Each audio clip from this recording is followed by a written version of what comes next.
જે રીતે સાંગમા કેનાલ પાસે જે હત્યા બની હતી ઘટનાની તપાસમાં શું બહાર આવ્યું અને કોણ? ગઈ તારીખ 11/7/2026 રોજ પાદરા પોલીસ સ્ટેશનમાં જાણ થયેલ કે સાંગમા ગામે ઓએનજીસી ના ગેટ પાસે કેનાલમાં એક અજાણી સ્ત્રીની લાશ પડી છે. જે અનુસંધાને પાદરા પોલીસ દ્વારા તપાસ કરવામાં આવતા ત્યાં સ્થળ ઉપર એક અજાણી સ્ત્રીની લાશ કેનાલમાં અર્ધ ડૂબેલી હાલતમાં મળેલ. તો તે અંગે ગુનો દાખલ કરી અને આઈજીપી સાહેબ વડોદરા રેન્જ, પોલીસ અધિક્ષક સાહેબ વડોદરા ગ્રામ્યના માર્ગદર્શન નીચે વડોદરા ગ્રામ્ય એલસીબી, એસઓજી, ત્યારબાદ પાદરા પોલીસ અને વડોદરા ગ્રામ્ય ડિવિઝનના ડીવાયએસપી કિરણબેન ઠાકુર વગેરેની ટીમ બનાવી અને સૌપ્રથમ તો મરણ જનાર અજાણી સ્ત્રીની ઓળખ પ્રસ્થાપિત કરવી જરૂરી હતી. તેથી ગાંડીવ સોફ્ટવેરનો ઉપયોગ કરી અને ડીવાયએસપી કિરણબેન ઠાકુરે ખૂબ જ કુશળતાથી મરણ જનાર સ્ત્રીના ફોટા ઉપરથી એ સ્ત્રીની ઓળખ થઈ અને એના ઉપરથી આગળ તપાસ કરતા જાણવા મળ્યું કે મરણ જનાર સ્ત્રી જે છે એમનું નામ પાર્વતીબેન નરેશભાઈ ઠાકોર અને પાલેજમાં રહે છે. એ બાબતની માહિતી મળી. ત્યાંથી તપાસ કરતા એ હકીકત સાચી જણાય. જે અનુસંધાને ત્યારબાદ આગળની તપાસમાં ચાલુ રાખી અને એ બેન શું કરે છે, ક્યાં જતા હતા એ બાબતે તપાસ કરતા જાણવા મળ્યું કે મરણ જનાર પાર્વતીબેન છે વડોદરા એસએસજી હોસ્પિટલમાં સફાઈ કામદાર તરીકે નોકરી કરતા હતા અને બેન પોતે વિધવા હતા.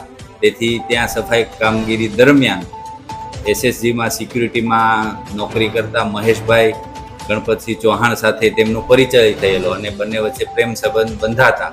તેઓ ત્યાં નોકરી કરતા અને સાથે અવારનવાર મળતા. એ દરમિયાન ગઈ 11 તારીખે રાત્રિના આ પાર્વતીબેન અને મહેશભાઈ બંને ત્યાંથી મહેશભાઈના મોટરસાઇકલ ઉપર નીકળ્યા અને સાંગમા કેનાલ પાસે આવી અને એ દરમિયાન બંને વચ્ચે બોલાચાલી થતા અને આ પાર્વતીબેન છે જે વિધવા હોય તે મહેશભાઈ સાથે રહેવા માંગતા હોય અને આ મહેશભાઈ એમને સાથે રાખવા માંગતા ન હોય. જે અનુસંધાને બોલાચાલી થતા મહેશભાઈએ તેમની પાસેના લોખંડના સળિયાથી આ બેનને માથામાં ઈજાઓ કરી અને મોતને ઘાટ ઉતારી દીધેલ અને ત્યારબાદ પુરાવાનો નાશ કરવા માટે લાશને કેનાલમાં નાખી દીધેલ. અને આ બધું તપાસમાં વડોદરા શહેરના સીસીટીવી કેમેરાઓ અને તમામ જગ્યાએથી જે રૂટ ઉપર મોટરસાઇકલ નીકળ્યું હતું એ બધું તપાસણી કરતા એલસીબી, એસઓજી અને સમગ્ર પાદરા પોલીસની ટીમ તેમજ વડોદરા ગ્રામ્ય ડિવિઝન ખૂબ જ મહેનત કરી અને ટેકનિકલ હ્યુમન સોર્સથી આરોપીને પકડી પાડેલ છે. હાલ તપાસ ચાલુ છે.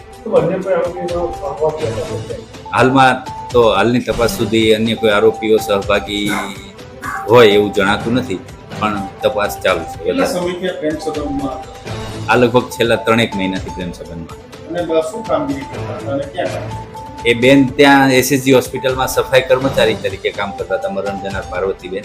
અને આ મહેશભાઈ ચૌહાણ છે એ એસએસજી હોસ્પિટલમાં સિક્યુરિટી ગાર્ડ તરીકે.